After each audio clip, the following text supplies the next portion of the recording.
É com muita satisfação que voltamos a estudar a doutrina espírita juntos novamente.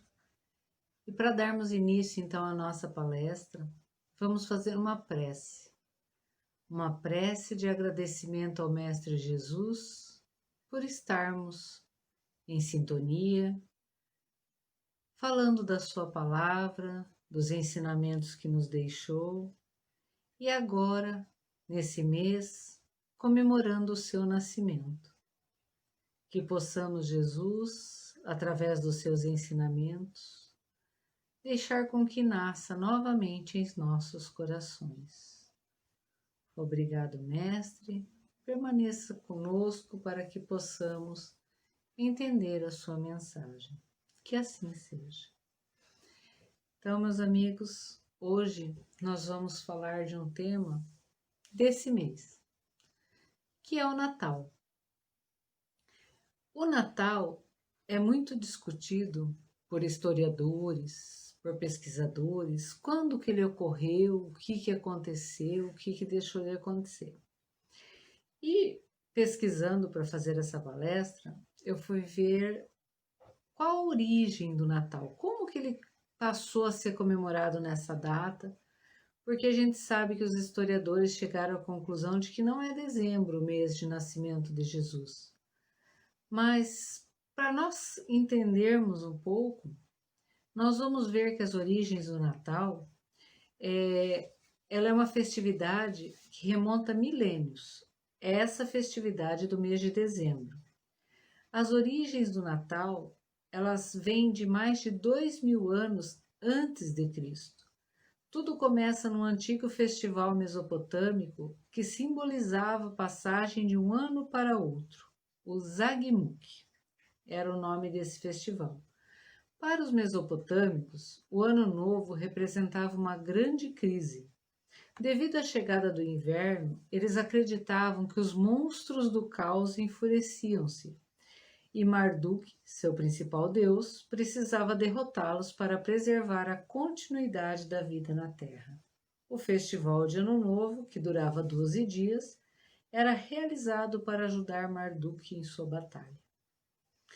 A Mesopotâmia, então, inspira muitos povos, como os gregos, que assimilavam as raízes do festival, celebrando a luta de Zeus contra o titã Cronos. Então, cada povo foi assimilando esse festival e adaptando aos seus deuses. Mais tarde, por intermédio da Grécia, o costume alcançou os romanos, sendo absorvido pelo festival chamado Saturnália. Esse era um festival dos romanos, pois era em homenagem a Saturno. A festa começava no dia 17 de dezembro e até 1º de janeiro, comemorando o solstício de inverno. Então a Saturnália também existia para os romanos, esse festival. Durante a data, que ficou conhecida como o dia do nascimento do Sol Invicto, as escolas eram fechadas e ninguém trabalhava.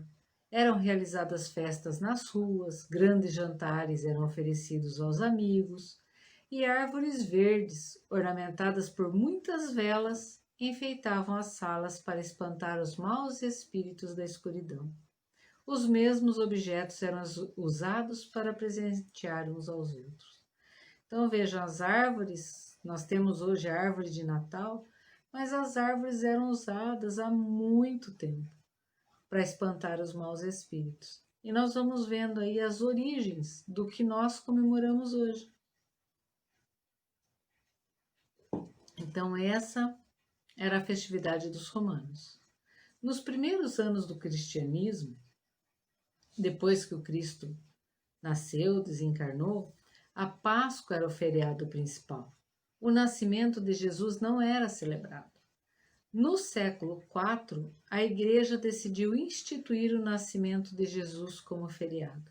Aí a Igreja romana já tinha absorvido o cristianismo, já estava comandando e resolve então comemorar o nascimento de Jesus. Mas tinha um problema. A Bíblia não menciona a data do nascimento de Jesus.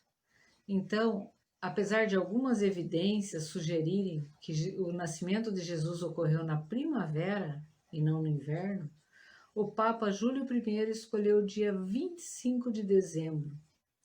Alguns estudiosos acreditam que essa data foi escolhida num esforço para absorver as tradições pagãs da Saturnália. Como a Saturnália continuava ocorrendo de 17 de dezembro a 1º de janeiro, o Papa então coloca o nascimento de Jesus como 25 de dezembro. Porque os cristãos passariam a comemorar o nascimento de Jesus e aos poucos a festa pagã deixaria de existir, como realmente aconteceu, né?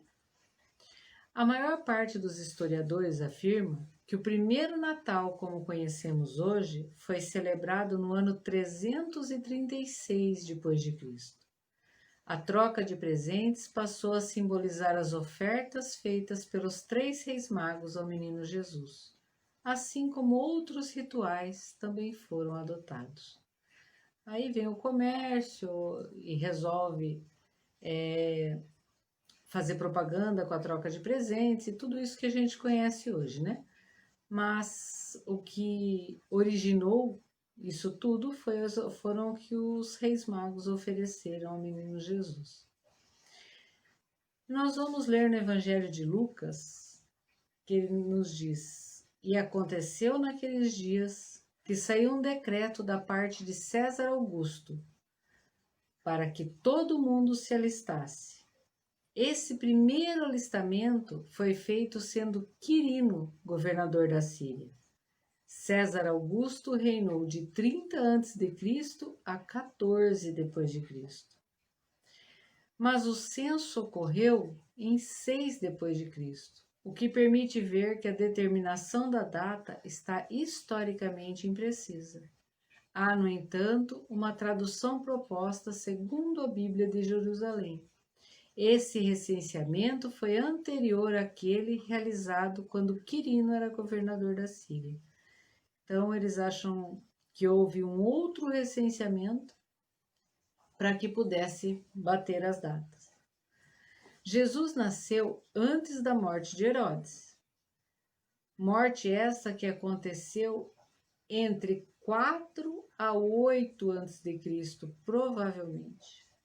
A chamada era cristã, então, foi estabelecida por Dionísio, o Pequeno, apenas no século VI, e é fruto de um erro de cálculo. Então, os historiadores vão fazendo os cálculos e conseguem determinar aproximadamente quando ocorreram os fatos, porque existem muitos fatos históricos narrados na Bíblia, e esses fatos históricos têm como comprovar. Aí Humberto de Campos, em mensagem psicografada por Chico Xavier e publicada em Crônicas de Além Túmulo, aponta o ano de 749 da Era Romana como sendo o ano do nascimento de Jesus. Essa Era Romana não era ainda utilizado o calendário gregoriano, que é o que nós temos hoje, o que corresponderia ao ano 5 a.C. Então, provavelmente, Jesus nasceu antes da data que é dita como o ano do seu nascimento. Jesus vem à luz por meio de Maria. Assim narra o evangelista. E no 6º mês foi o anjo Gabriel enviado por Deus a uma cidade da Galiléia, chamada Nazaré, a uma virgem desposada com um varão cujo nome era José, da casa de Davi. E o nome da virgem era Maria. Agora, virgem aqui se refere a núbio. Nós sabemos que o vocabulário da época era muito pequeno. Existia uma palavra para 6, 7, 8 significados.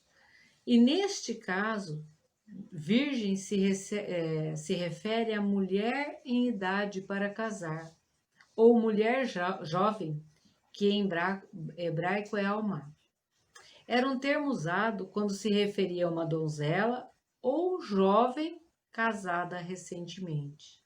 não havendo nenhuma referência em particular à virgindade como entendemos hoje. E aí a gente pergunta, faz alguma diferença se Maria era virgem como nós entendemos hoje ou não? O legado dela de ter sido a mãe de Jesus, de até hoje trabalhar no Vale dos Suicidas, de até hoje auxiliar os sofredores, que diferença isso faz?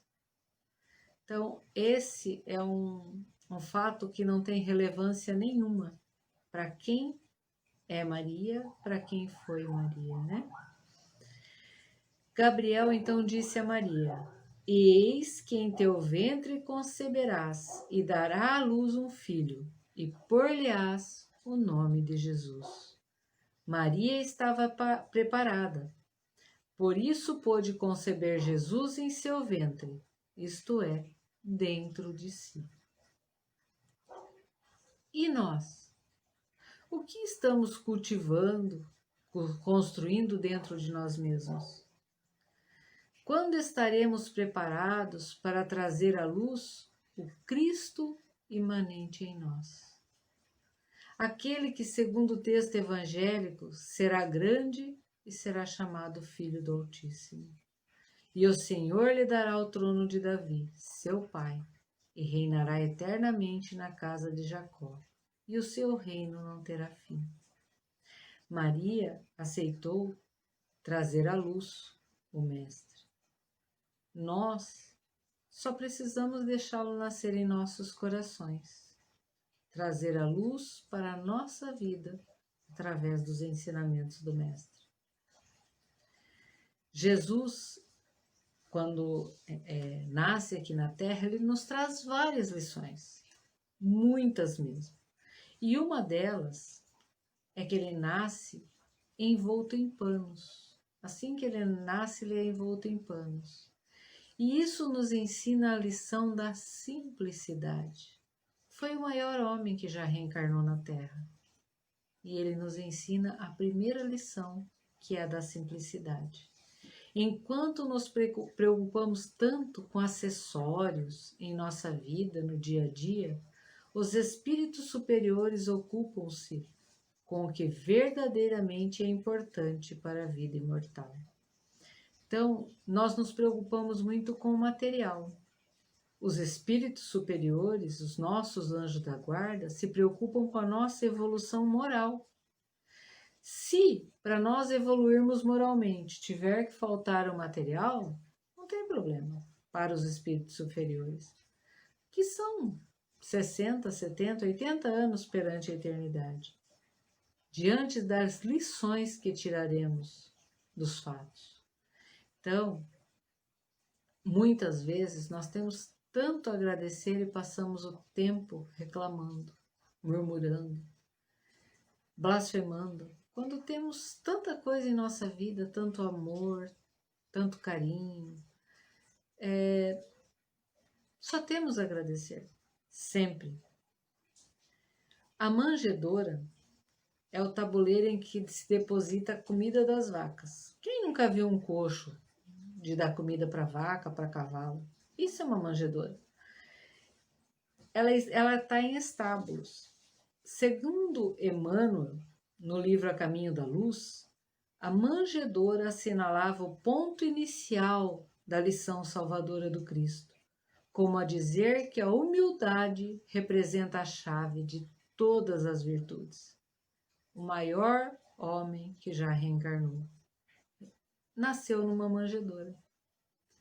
Então ele traz essa lição maravilhosa dizendo: a humildade é a chave de todas as virtudes. Se o maior homem da Terra nasceu assim, o que nós buscamos tanto em coisas materiais? A outra lição encontrada no nascimento ainda de Jesus, antes de qualquer coisa dele falar, dele andar, a hora que ele acabou de nascer, é a da resignação. Porque não havia lugar para eles na estalagem. É muito comum este fato quando nos ajustamos aos desígnios superiores e agimos em favor do amor e da fraternidade. Não há para nós lugar onde se instala o interesse imediatista do mundo material. Muitas vezes, quando abraçamos a doutrina espírita ou uma outra denominação religiosa, as nossas amizades já não são as mesmas. Se não comunharmos do mesmo ideal, já não caberemos ali.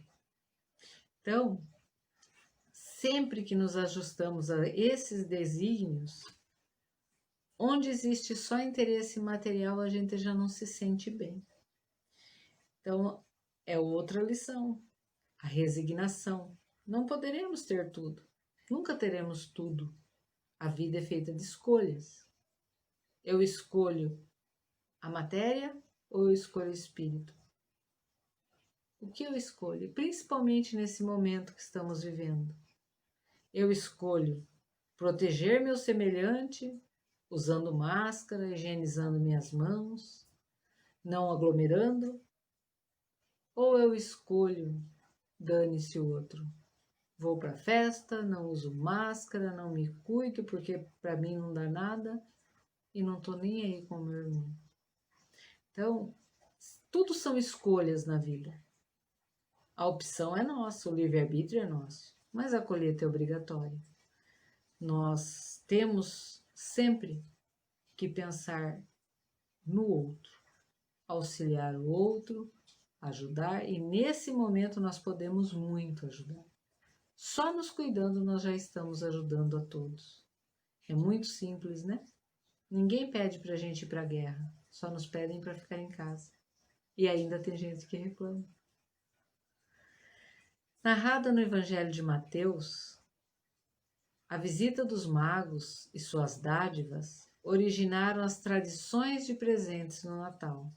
No entanto, dádivas seriam doações espontâneas de algo valioso, material ou não, a alguém. Será que é isso que acontece atualmente no Natal? Não, né? No Natal nós temos que comprar o melhor presente, nós temos que comprar o presente mais caro, nós temos que gastar mais do que temos, porque o que o outro vai pensar se eu não der o presente, quando na verdade o presente deveria ser, de repente, uma conversa, algo que tenha um simbolismo muito maior do que simplesmente ir na loja e comprar qualquer presente, porque eu tenho que dar presente para todo mundo. Não é esse o sentido do presente do Natal. Mas o consumismo, a propaganda, o capitalismo, faz com que a gente tenha que gastar cada vez mais. Você liga a TV, é só propaganda, propaganda, propaganda. Papai Noel, Papai Noel, Papai Noel. Sendo que a história de origem do Papai Noel também é Santa Claus, né? Era um jovem rico que soube que uma moça da vila onde ele morava não podia se casar porque não tinha um dote. E se não se casasse, ela era expulsa, tinha uma série de penalidades. Ele, escondido à noite, vai lá e deixa o dinheiro para que ela tenha o dote. E passa, então, a distribuir furtivamente dinheiro, porque ele não queria que ninguém soubesse que era ele. E aí surge a história de Santa Claus, que depois transforma em Papai Noel, que não tem nada a ver com o que a gente vê hoje. Consumismo, consumismo, consumismo. Propaganda para a criança pedir aquilo que o pai não tem dinheiro para comprar. Então, nós fomos, no decorrer dos tempos, transformando tudo em comércio. O Natal, a maioria dos lares sequer se lembra do que é comemorado dia 24. A mesa está farta, geladeira cheia de bebida, festa, pessoas, riso, brincadeira, mas ninguém lembra do aniversário antes da noite. Será que é esse o sentido do Natal? Se historicamente Nós não podemos precisar com certeza onde e quando se deu a noite do nascimento do nosso Mestre Maior, é certo que ela aconteceu. Emmanuel assim descreve no livro A Caminho da Luz. Harmonias divinas cantavam um hino de sublime esperanças no coração dos homens e da natureza. A manjedoura é o teatro de todas as glorificações, da luz e da humildade. E, enquanto alvorecia uma nova era para o globo terrestre, nunca mais se esqueceria o Natal, a noite silenciosa, a noite santa. Olha que profundo é isso. No mundo espiritual, imagina como era essa noite do nascimento de Jesus. Nosso conhecimento é muito pequeno para que a gente possa imaginar o quão sublime foi isso. O nascimento de Jesus representa o início de uma nova era, em que a justiça se converte em amor. E a fraternidade pura, através de sua exemplificação, meta a ser alicerçada em nossos corações. Antes era o homem biológico, depois o homem espiritual.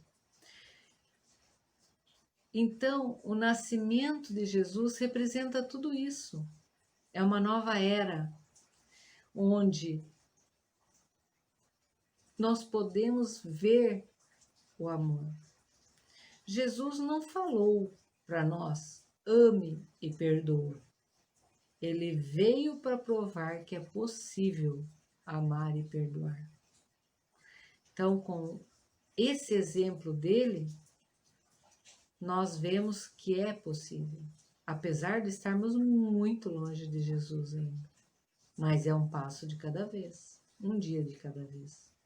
Se nós a cada dia tivermos uma atitude mínima, melhorando o dia anterior, quanto passo nós não estaremos dando, né? Qual o tamanho desse passo?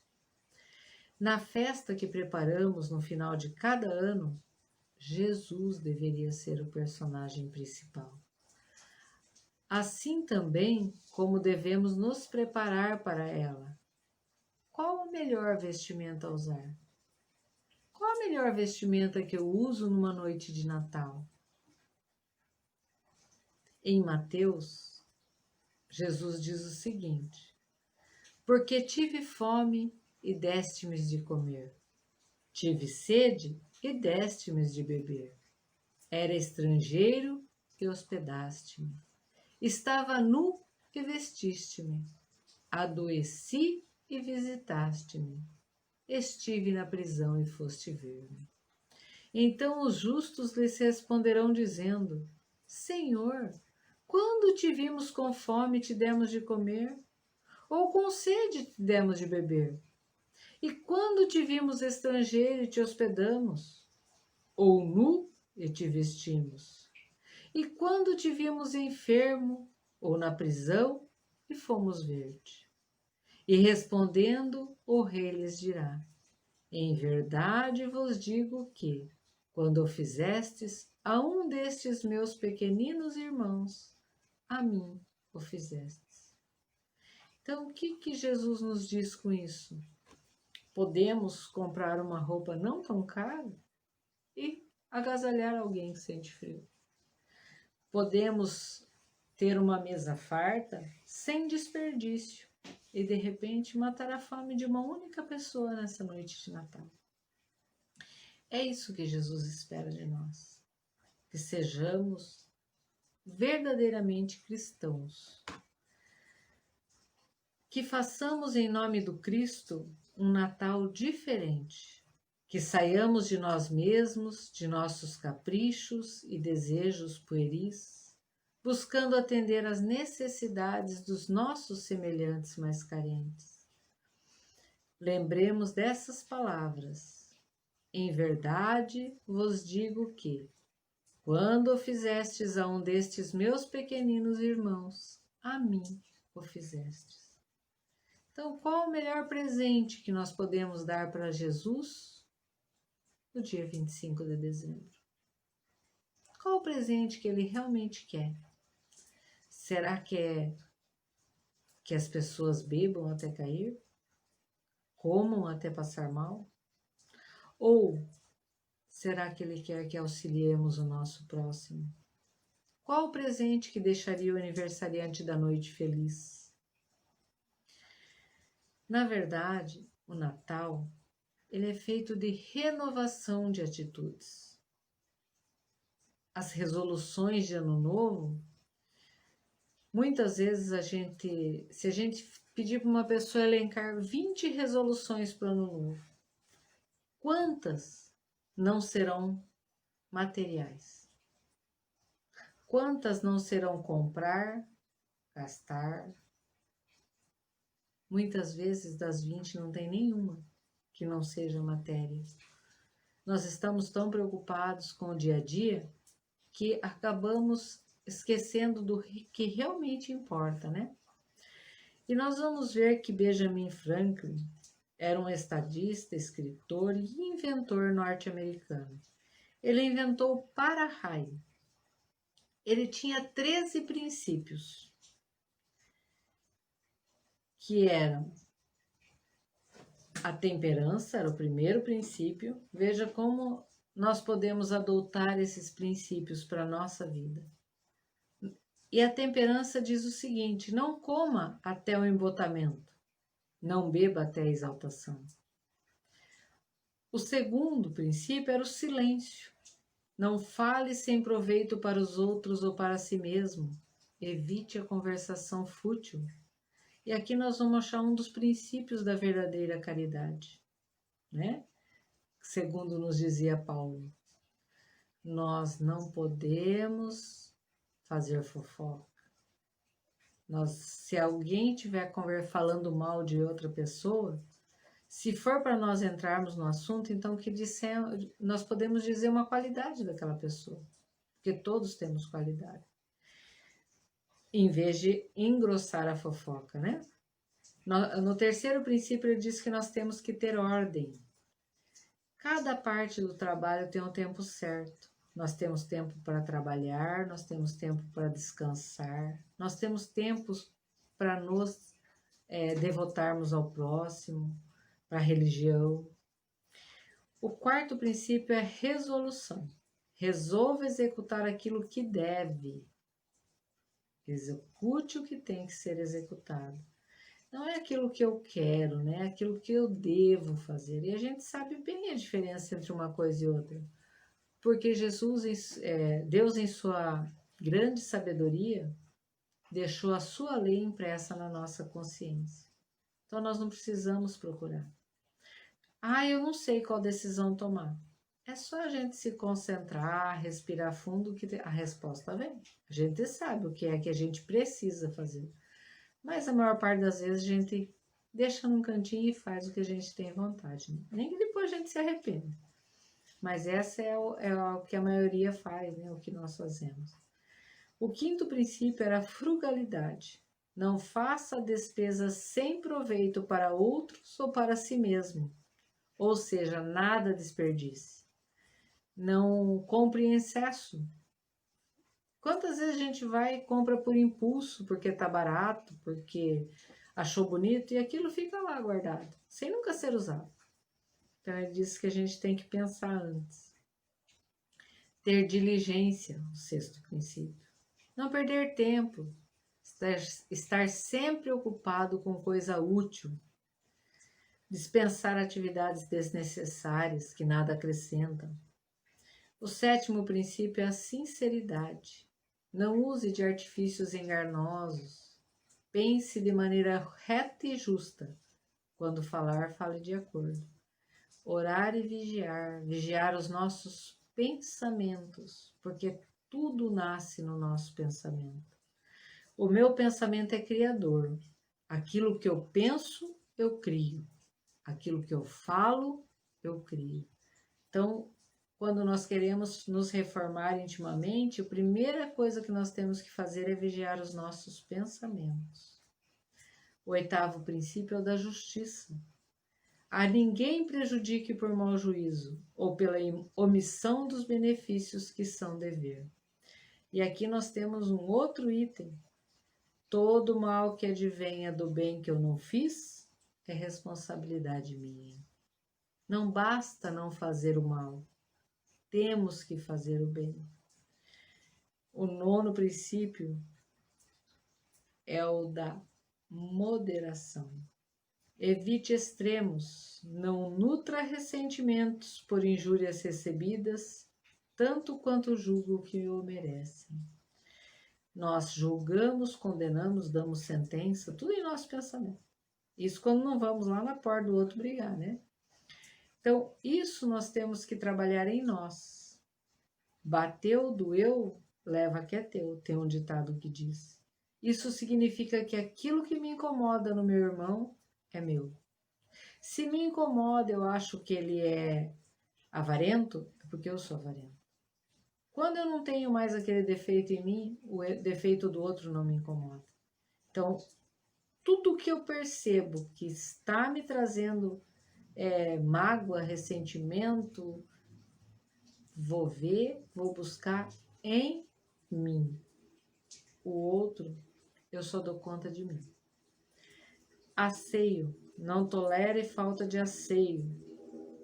Então a gente tem que estar sempre limpo. Isso aqui faz parte de uma época diferente, um país diferente do nosso, né? Mas uma casa limpa, organizada, tudo arrumado, também faz parte. O 11º é a tranquilidade. Não se perturbe por coisas triviais, acidentes comuns ou inevitáveis. A Covid-19 está aí. Eu me desesperar vai fazer ela ir embora? Não. Não vai adiantar eu me desesperar. Então, é se perturbar com aquilo que não tem solução. O que nós devemos fazer? Nos protegermos da melhor forma possível. Muitos têm que trabalhar, não tem como. Quem puder, fique em casa. Quando sair, sair de máscara. Levar álcool em gel, passar álcool em gel na mão. Tudo isso são formas que nós fazermos a nossa parte, e aí nós não temos por que nos preocuparmos, né? Se estamos fazendo a nossa parte. O 12º princípio dele era relacionado à prática sexual, que nós sabemos que se tivermos promiscuidade, de cada relacionamento desse nós trocamos energia. Se nós trocarmos energias com energias muito diferentes entre si, como ficará a nossa energia? A prática sexual não é errada, tanto que nós nascemos dela.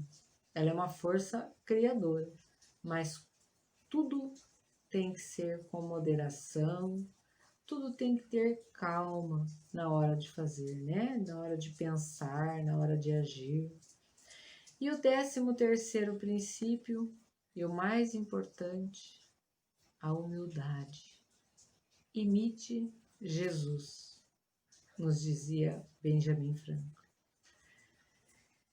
E o que é, então, essa reforma íntima? Como eu consigo me reformar? Ela deve ser compreendida como a chave mestra para o sucesso da melhora interior e, consequentemente, da felicidade exterior. E para que serve a reforma íntima? Renovar as esperanças interiores, tendo por meta o fortalecimento da fé, a solidificação do amor, a incessante busca do perdão, o cultivo dos sentimentos positivos e a finalização no aperfeiçoamento do ser. O que fazer, então, para nos reformarmos intimamente? Realizar atos isolados. Nós não vamos fazer um grande feito. Cada pequeno ato no dia a dia para melhorarmos as nossas atitudes, alterando para melhor a nossa conduta, aproximando-a tanto quanto possível do ideal cristão. E por onde começamos? Pela autocrítica. É aquela fórmula de Santo Agostinho na questão 119 do Livro dos Espíritos. Ao deitar, revisar o dia. Mas não revisar o dia como eu mesmo, senão eu vou dar desculpa por que eu fiz. É olhar de fora, como se tudo aquilo que eu fiz durante o dia tivesse sido feito por outra pessoa. Como eu iria ver isso? Não é para se sentir culpado, se sentir o último das criaturas, não. É só para amanhã fazer diferente. Não errar tanto, porque nós vamos continuar errando. Mas cada vez com mais consciência nós erraremos menos. Emmanuel, em uma de suas mensagens, nos diz: o pastor conduz o seu rebanho, mas são as ovelhas que andam com as próprias pernas. Jesus é o nosso pastor, mas nós somos ovelhas. Nós temos o livre-arbítrio. Podemos seguir com Jesus? Sim. Se quisermos nos desviar do caminho, poderemos nos desviar do caminho. Jesus vai estar lá, à nossa espera, à nossa procura. Quando resolvermos que todo sofrimento já não nos satisfaz, nós voltamos para o rebanho. Então, que a gente não se desvie através do livre-arbítrio.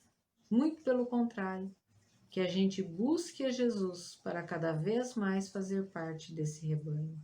Faremos parte do rebanho de qualquer forma, mas que cada vez mais estejamos perto do nosso pastor, né? Do nosso condutor, que é Jesus. No Novo Testamento, Tiago, em uma das epístolas, nos adverte: fé sem obras é estéril. E no Evangelho segundo o Espiritismo, capítulo 17, no item Sede Perfeitos, reconhece-se o verdadeiro espírita pela sua transformação moral e pelos esforços que emprega para domar suas más inclinações. Então, não somos perfeitos e não temos essa pretensão. É nos melhorarmos dia após dia. É esse esforço de melhora que vale a pena. Então, meus amigos, o Natal se aproxima.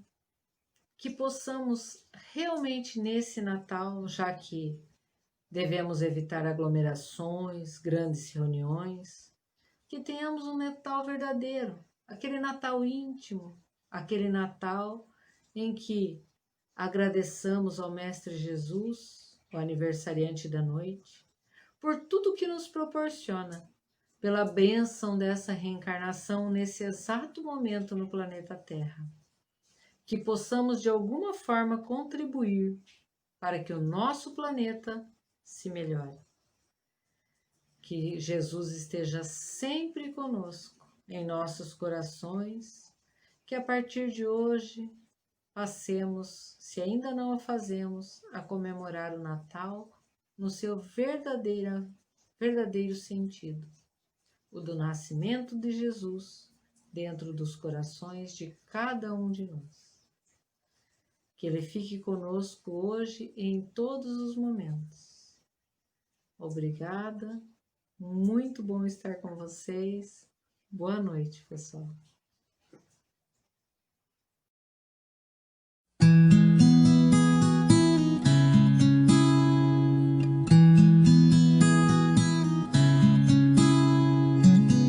Christmas time was approaching. Snow was starting to fall. Shoppers choosing their presents. People filling the mall. Children waiting for Santa with excitement and glee. Little boy tugged my sweater, looked up and asked me,